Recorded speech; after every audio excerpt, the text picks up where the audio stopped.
Guys, ikaze rwose kuri iyi channel Shukuru Earns Online. This is a channel where you just get tutorials on how you can make money online. Ewa nibi byandenze mu mateka umva sinigeze mbonaho ibintu bimeze nk'ibi ngibi ngewe. Ubundi ubusanzwe nirinda kuvuga ibintu ngewe meze nk'ubeshya, ariko kuri iyi shuro niko nabona ibintu bya nyabyo, nibwo nanjye nagira utya nkabona amafaranga online rwose. Narabiharaniye ndabiharanira, ariko kuri iyi shuro rwose bigezeho nyuma na nyuma. Urabona iyi ni balance, iyi hano ni balance umubona, iyi ni balance y'amafaranga nibikurije nyakuye kuri task nagiye nkora. Ni task nakoze rwose kugira ngo mbone amafaranga. Nawe rero wabikora, ni ibintu byoroshye rwose. Kambanze mwereke urugero, muri hanganira ukuntu udufresh ari kutugaragaza, ariko murajya mubona tudomo. Reka nze mbereke rwose igikorwa giheruka kuba kikabera kuri iyi Binance account yanjye rwose. Nkabona ukuntu nabonye aya mafaranga rwose. Ni ibintu bishoboka, nari narabipinze mvuga uti ntibishoboka. Mva umuntu wakoye iyi deal rwose mubonye ubu ngubu ndakeka namugurira kuko yanyeretse umuti. Okay, gusa murabona ko yangaya ari amafaranga ari hano, ni amafaranga y'amadolari. Noneho si ibyo gusa, ubu noneho kuri iyo deal nakozeho giye kongera nkoreho indi deal. Nkore deal mbikuza ubu ufite idolari. Reka mbamara amatsiko mbanze mbatambutseyo bagezeyo mwirebere namwe rwose, abanyarwanda, abajene, nanjye rwose ushaka gukorera amafaranga uburyo bwa online. Sinzi niba muri kubireba, aya ni amafaranga gusa.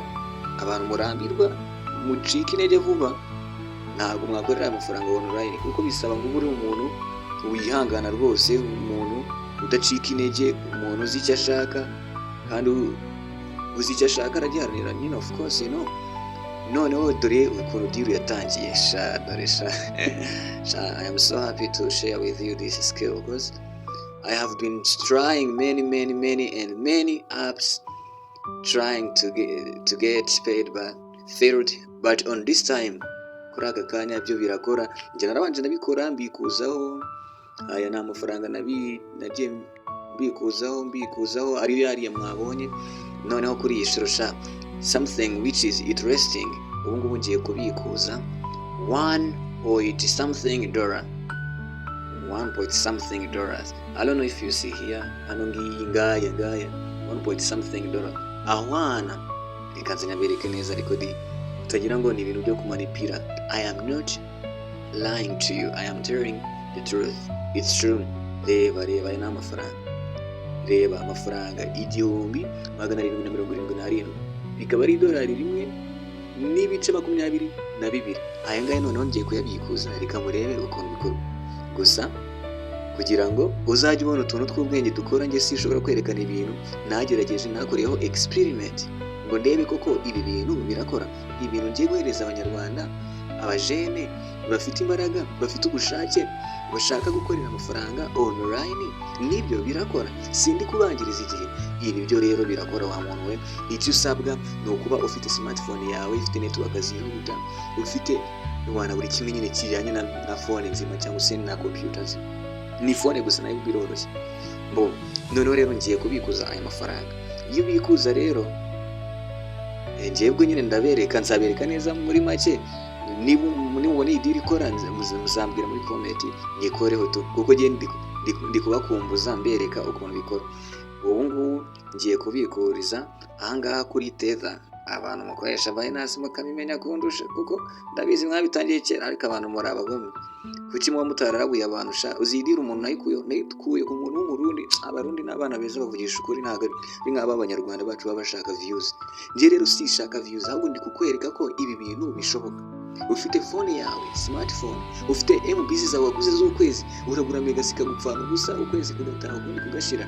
Ariko reka mwereke deal. Reka njyewe mbanze mbikuzemo. Uraza ugakora hano kuri Tether, bakakubwira ngo enter the Tether address BP20 example this iriya runo urugero rwa address baguhaye ugomba gushyiramo. Iyi address rero ku bantu batabizi, iyi address iba iri muri Binance. I am so happy to share with you this skill because it's amazing. Bon, ubwo rero ngiye kujya muri Binance ndebe iyi address. I copy this address, then I bring it here by pasting. Then I earn my money. Stick around with me. Wewe ntujye kure, ubundi baravuga ngo iyo ushaka inka uryama nkayo. Ndi kugenda gake gake, ariko nyine no kugira ngo ubanze umenye amakuru menshi ahagije kuri iki kintu ukuntu gikora.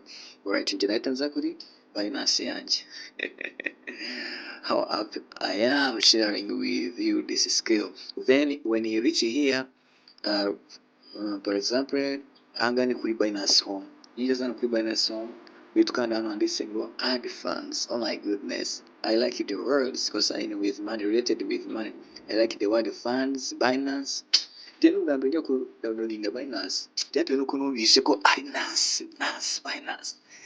Muri ikintu cyiza ngo NAS, wumva ari amafaranga, funds, amafaranga. Yani amatsiko. We can downloading immediately. Ariko ubu ngubu koko nk'uko nabyifuzaga mbishaka, ubu ngiye kubikoresha. Alright, tugakanda hano kuri add funds. Ukimara gukanda kuri add funds, uhita ugakora hano on chain deposit. On chain deposit icyo ikora ni ukuvuga ngo iyo ufite crypto sinzi niba muturamenya, nzagenda mbasobanurira gake gake muzabisobanukirwa. Ni amafaranga nyine ari online, ari crypto. Noneho aha ngaha rero iyo afite kuri ari ama app wagiye wumva bakubwiraho ukoreraho cyangwa se ziriya service ukora ku ma website. Iyo ufiteho ayo mafaranga urahaza noneho ukayabiguriza, nicyo bita on chain deposit. Noneho hano baba bakubwira ngo deposit crypto from other exchanges or wallets to Binance. Ni wallets ufite kuri website n'ama apps wagiye ukoreraho. Noneho iyo ushaka kubikuza amafaranga uhita uyashyira kuri Binance, ari naho uyakura uyashyira kuri mobile money yawe cyangwa se kuri bank account yawe. So let's go without delaying. Then I click on chain. Then immediately itambona dashboard imeze gutya.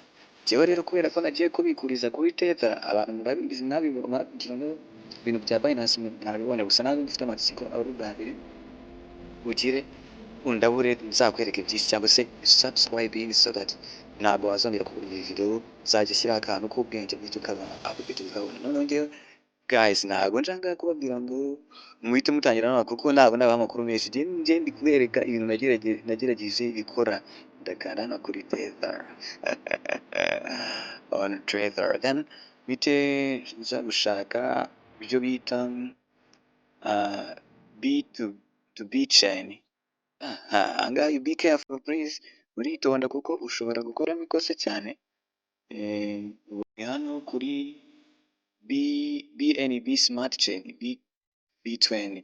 Reka mbanze shaka kubera ko ari ubwa mbere njyewe rero nditonda, ntabwo upfa guhubuka, ariko ni hariya tu. Ariko icyiza uragaruka ukabanza ukareba aho ugiye kuyohereza. Babibonye ko hano ari kuri Tether BP20 nimba atari byo byase, ariko nibyo tu. Gusa nibyo guys, don't be afraid. Then uragarukaho gato, uragaruka inyuma wongera ukore kuri Tether. Bitandukanye na Ethereum, Tether ubwo ari Tether ni imite nkanda hano kuri chain. Then ukimara kugera hano, ukifika hapa utaona address hii, anwani hii, uzahita ugira utya uyikopie. None rero iyi deal ushaka kuyisangiza abantu benshi, abanya-Uganda ushobora kuba uri Uganda, uri Kenya, ewana nitakusharikia tu. Mite nkopia gahunda iri hano wayibonye. Iyi address my goodness, niyo ikora ibintu byose bikagenda neza. How happy I am. Then mite nkoraho copy. Good. Copy. Mwazeho copy murabibona. Nimara gukora copy, mpita ngaruka muri ka kantu ko gupestingamo ya address. Then immediately ndahita nkora paste ya address. Alright, nayibonye. Oh yes. Mpite nkanda hano noneho kuri send. Good. Send. Okay, hano bahita bakubwira ngo the payout request has been successfully created and will be processed within an hour. Ni ukuvuga ngo icyo gikorwa ntabwo kita kiba immediately, ahubwo kiba neza, kiba processed mu gihe cy'isaha. So guys, stick around as we are waiting for this. Alright, noneho mu gihe tukitegereje reka mbe mbaherezaho utundi tuntu duke duke, babwiraho utundi tuntu duke twibanze muri make, mbavunagurire mu ncamake. Alright. I'll make your time worth being here. Batuma igihe cyawe rwose gihwana no kuri hano, ukureho ubumenyi buhagije kandi bukwiye. Wihutisha uhomba, guma hamwe ugendane nanjye, nibwo urabona byinshi.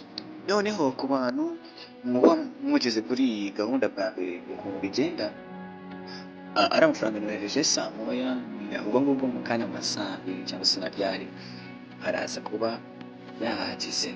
Great. So iyo uje kuri iyi deal, uraza ugakanda hano kuri create, register, create. Ahangaha icyo ukora, iyi deal icyo ukora ni ugukuretinga Gmail rushyashya, wamara gukuretinga Gmail bakakwishyura, ariko nzayikoraho aribyo byanzinduye. Ni byinshi cyane kuko ndumva kwifata byananiye, nshaka ko basangiza.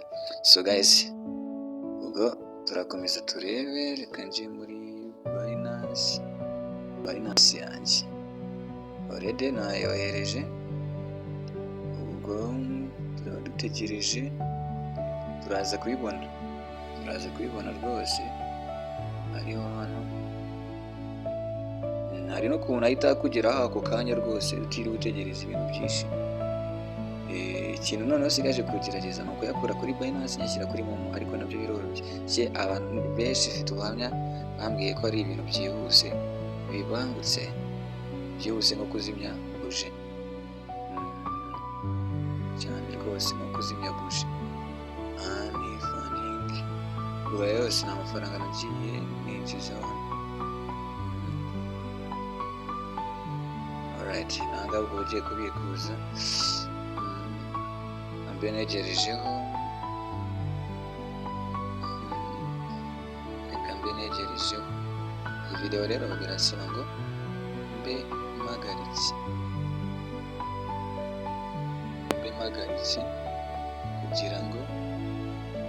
So guys, rero nari mpagaritseho gato n'iminota ingahe, ariko nari mbonye kuri Binance bohereje message ivuga ko biri gukorwa, rwose biri gukorwa, bambwira ko deposit iri kubiyinga resist. So ubwo rero ngiye kujyaho ndebe what's going on. Message ngiyi aho bari bayimpaye ngiyi hano hejuru murazibona. Okay, you have successfully deposited $1.1. Urabona ko bibaye mu munota umwe no mu minota ibiri. Dore ngibi rwose, ngibi izi ni message ebyiri bohereje nyuma y'iminota ingahe, ibiri babyohereje. Ntabwo bitinda cyane, wewe icyo usaba no kwitonda. Nibyo nakubwiye ngo ntabwo ari umuntu wo gukuruka, bamwe biba bimiguruka wagira ngo baba baruzi kuguruka. Ubwo rero ndahita ngaruka muri Binance yanjye. Good, urabona ko yagezeho guys. Wow. Guys, ni akubantu mubyibuka muribuka twari dufiteho byari hariho 0 n'ibice angahe, none dore ahisaba $1 n'amafaranga 30. Wow, I mean nta n'ibice 30. So guys, murabona ko bya bintu it's real, it works for real, it works.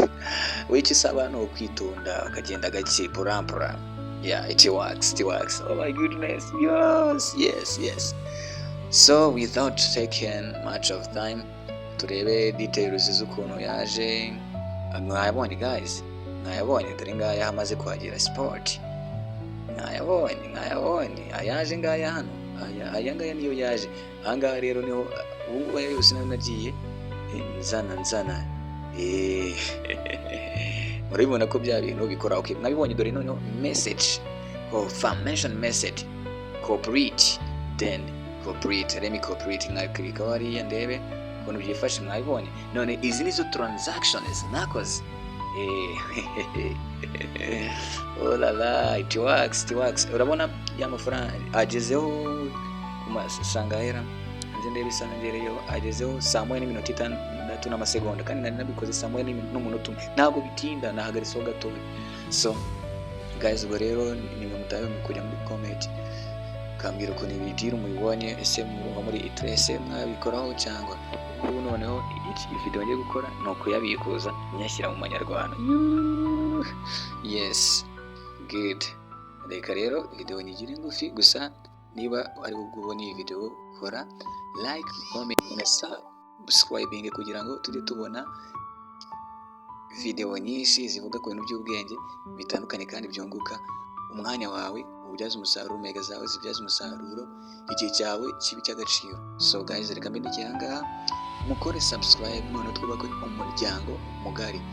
Channel yacu ni Shukuru Earns Online, bisobanuye ngo Shukuru yinjiriza online, bivuze ngo uyu ni umwana wasorenze kugira ngo yinjirize online, none nyuma akaba yarabashije kubigeraho. Rero akaba yishimira gusangiza bagenzi be urwo rugendo, anabumvisha mbese akanabashishikariza abumvisha ukuntu bishoboka koko. So rero like, comment and share to others kugira ngo nabo babashe kubona ibi bintu koko birakora. Noneho njyewe ndabasharinga wiki ko mwabikoraho. Ciao.